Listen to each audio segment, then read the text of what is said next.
Greetings, Guardians. My name is Byfear. I think everyone's memory of Crow from this season is going to be tied to one key moment. This moment. Crow, what happened? I didn't mean to. A full abort sequence initiated from this location. What have you done? I shut it down. I didn't know it would kill the Scion. Caiatl sends an emissary to the tower, and you kill him. Can you even understand the repercussions this will have? I'll face them. What the Vanguard was doing here wasn't right. It's not your place to judge. You said the right path can be hard to find, but when you do, you have to be strong enough to walk it. I also said mercy to an enemy must not come at the cost of their victims. We already disrupted Savathun's ritual on the moon. I couldn't stand by while we did this to these Hive. The Hive are monsters. So was I. When Caiatl learns of this, I hope the Vanguard can survive your conscience.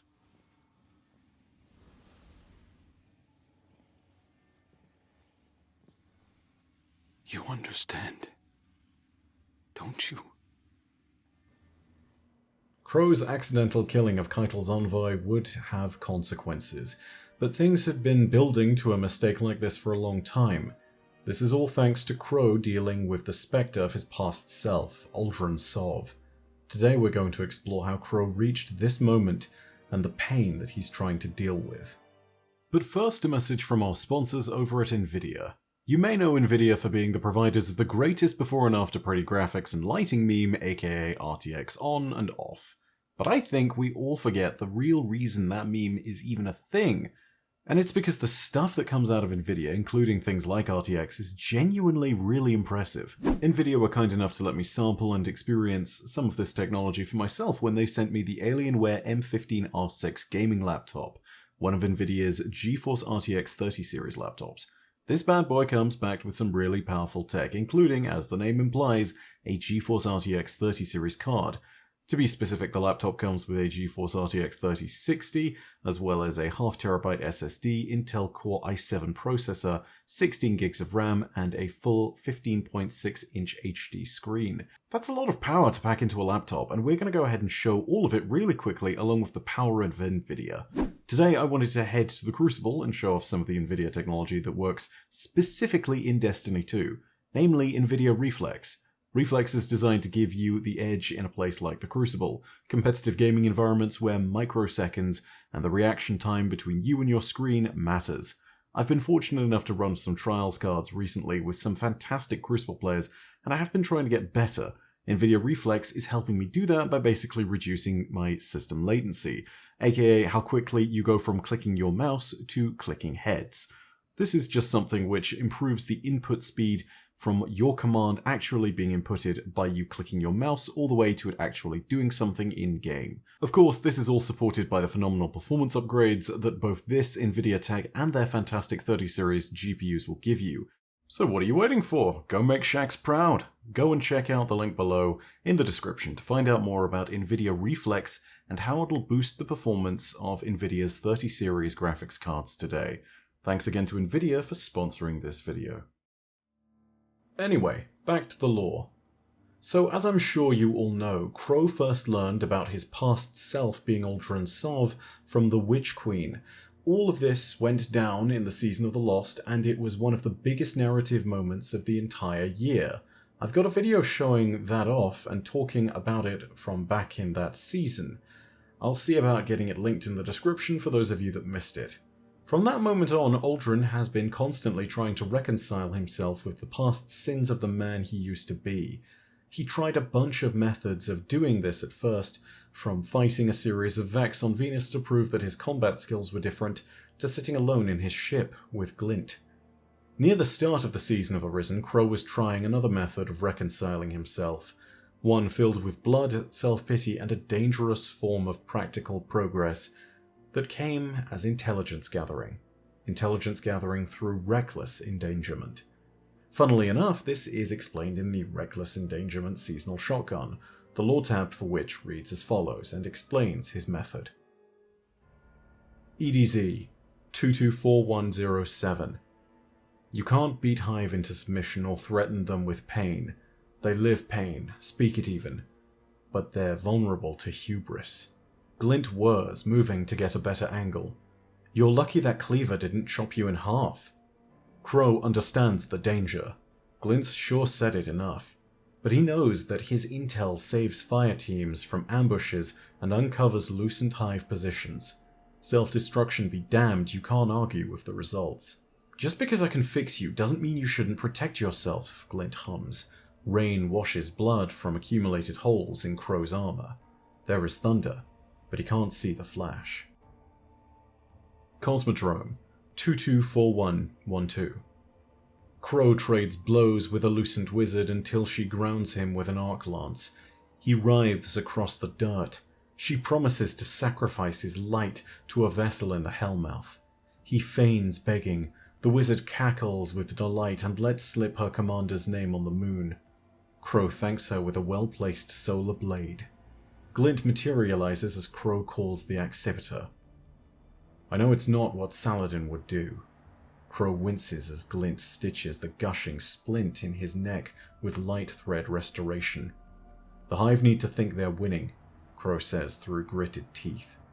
They monologue, like their words are torture, reveal tiny scraps as they mock him when they think he's done for. And he lets them.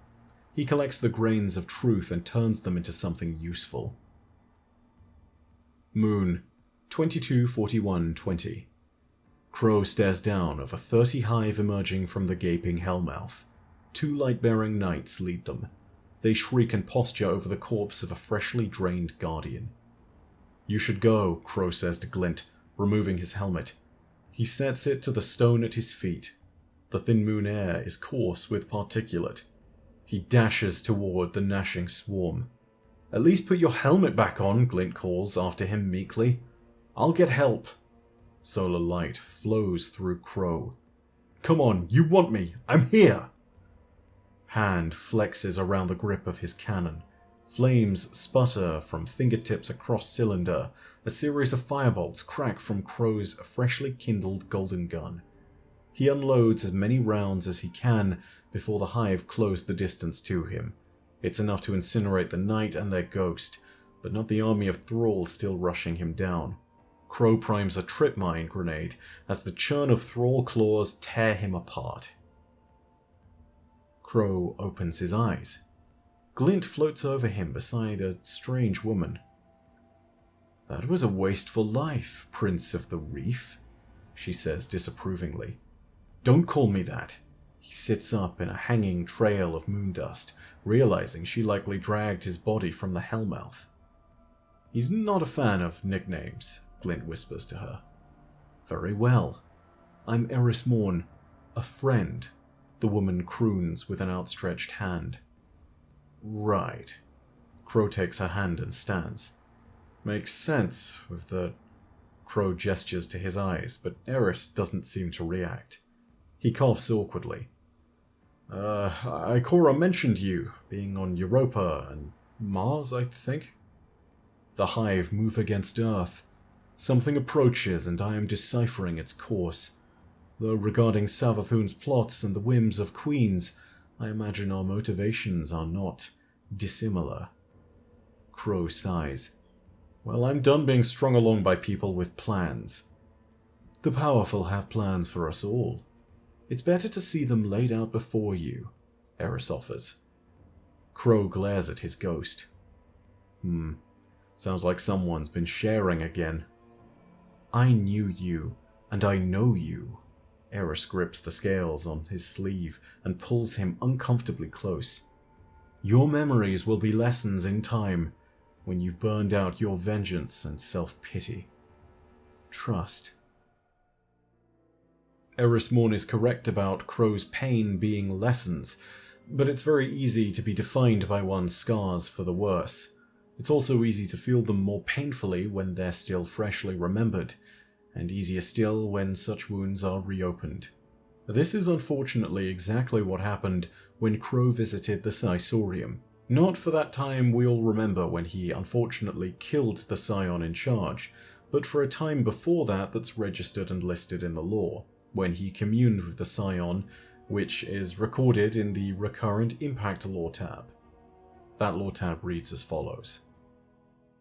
Crow feels unease when he touches the active Sisorium. There's a throbbing sensation at the base of his skull.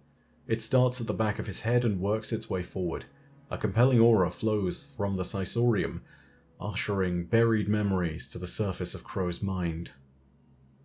Uldren Sov felt unease as he stood with fingertips against the dark shard. Everything was wrong, but he ignored it. There was a throbbing sensation at the base of his skull.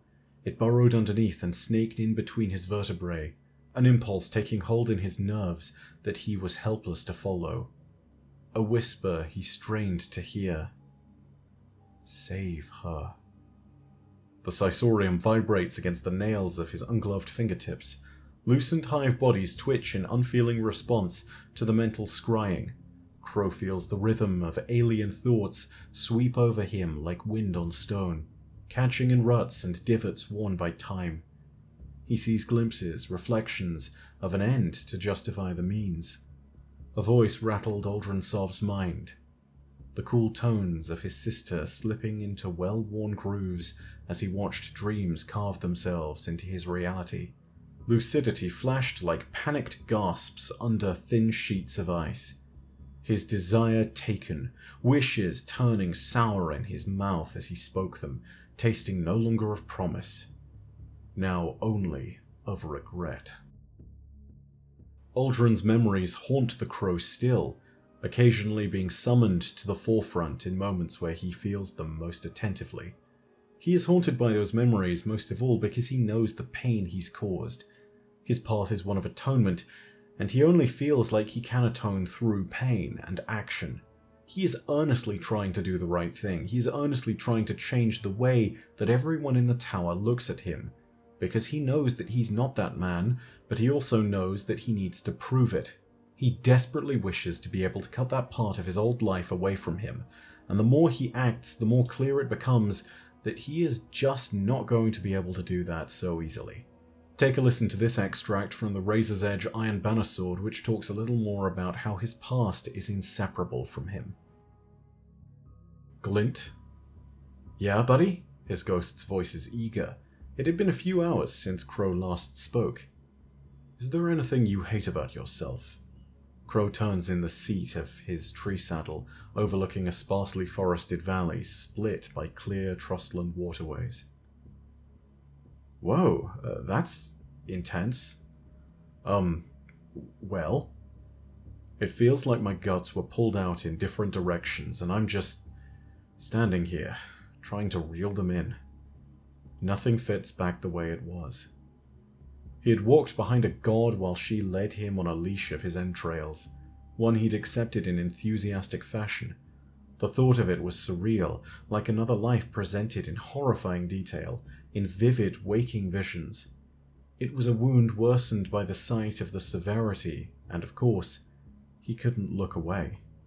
Well, that's rather graphic, Glint chirps, processing. Do you really have to put, it back in? Is it maybe okay being out? Forget it, Crow relents. Different question.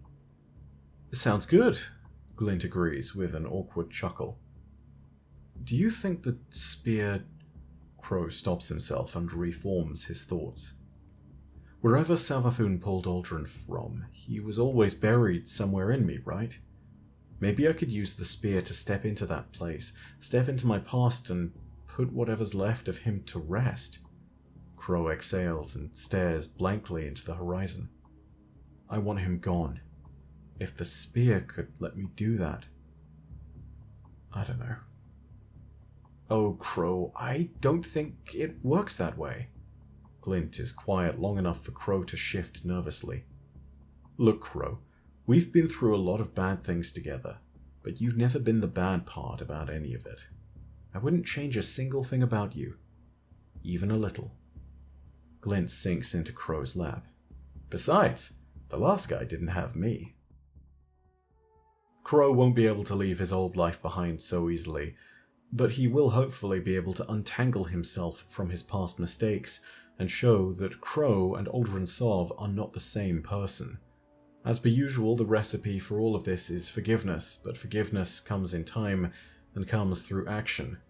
Forgiveness is also something different to all sorts of different people. It will be a hard thing for the people of the Lost City and for the people within the Guardian ranks to forgive Uldren. To forgive, in effect, Crow as a result. It will be, I believe, even harder for Crow to forgive himself. We'll have to see where his journey leads him next, but Lord Saladin, just before he was shepherded off to become the new Brachus of the Cabal Ascendancy, left him with a piece of parting advice, one that I think is very important. Take a listen. It should have been me. I could have died for something I believed in. You lack the self-awareness to know what you believe in. Your mind is a storm of guilt, both your own and someone else's. We put a gun in your hand and told you who we wanted you to be. And now you're struggling to reconcile a lifetime of Uldren Sov's experience with only a few years of your own. We all die a final death. Yours was not meant to be today. I was wrong about you, Saladin. I'm so sorry. I respect you for sticking to your convictions, but let this be another lesson. Doing what you believe is right, as you have, as I have, doesn't absolve you from the consequences of those actions. Someone must always pay the price. I can't help but wonder where Crow's story is going to go next season. He has a lot to prove and he knows it. But knowing is half the battle. Acting on it is the rest. And I'm sure, given that he is a good man, that he will act on it. Thank you all very much for watching, and I hope you enjoyed. If you did, go ahead and leave a like down below, and of course you can leave your thoughts down below in the comments section as well. If you want more Destiny content, go ahead and hit subscribe and the bell next to subscribe to turn on email notifications. But as per usual, know that your viewership is quite enough for me, and that in the meantime, my name is Byf. Per audacia ad astra. I'll see you, Starside.